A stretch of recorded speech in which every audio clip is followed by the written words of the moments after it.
নমস্কার, রাধে রাধে। আজ চলেছি অযোধ্যার উদ্দেশ্যে। রাত 8টা-9টা নাগাদ অযোধ্যায় পৌঁছানোর পর আমাদের প্রথম কাজ ছিল একটা ভালো রুম খোঁজা। ভালো রুম পাওয়ার পর রাতটুকু বিশ্রাম করে একদম সকাল সকাল আমরা বেরিয়ে পড়ি শ্রীরাম মন্দির দর্শনের উদ্দেশ্যে। সামান্য কিছুটা রাস্তা টোটোতে যাওয়ার পর টোটো আমাদের নামিয়ে দেয় এবং বলে এরপর আর টোটো যাওয়ার কোনো ব্যবস্থা নেই, তাই আমাদের হেঁটে হেঁটেই যেতে হবে। যাওয়ার পথে এইরকম অনেক দেয়াল চিত্র আমাদের নজর কেড়েছিল। যখন হাঁটা শুরু করেছিলাম তখন আমরা বুঝতেই পারিনি সামনে আমাদের জন্য কি অপেক্ষা করছে। যত হাঁটছিলাম সামনের দিকে ভিড় যেন তত ভারী হচ্ছিল।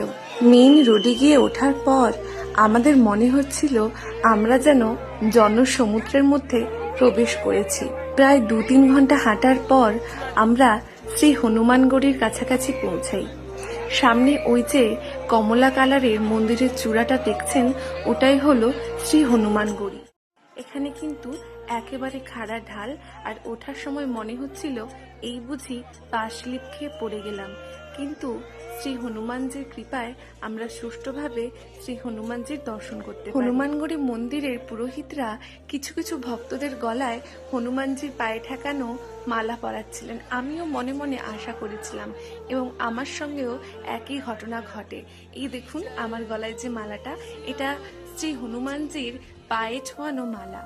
যাই হোক, এবার আমরা পৌঁছে গেছি অযোধ্যার শ্রীরাম মন্দিরের করিডোরের ভিতর। জায়গাটা অনেক বড় এবং ওখানে অনেক মন্দিরের কাজ তখনও চলছিল।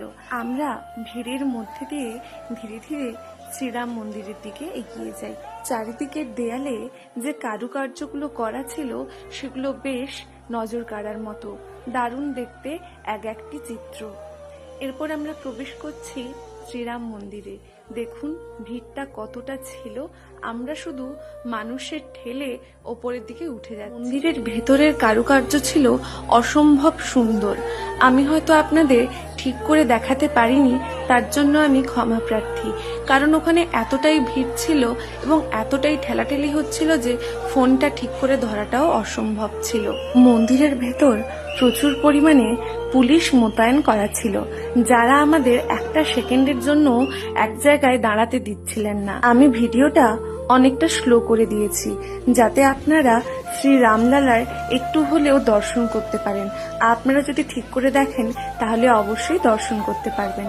ওখান থেকে বেরিয়ে একটু বিশ্রাম নিয়ে আমরা মন্দির থেকে বেরিয়ে চলে এলাম।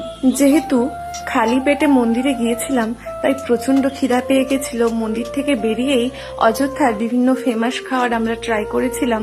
তার মধ্যে এখানে এই খাবারটা ছিল, এটার নাম আমি ঠিক মতো জানি না, যতদূর সম্ভব বড়া পাও ছিল। আপনারা যদি নাম জেনে থাকেন তাহলে অবশ্যই আমাকে কমেন্টে জানাবেন। এই ভিডিওটা এতটাই রাখলাম, দেখা হচ্ছে পরের ভিডিও।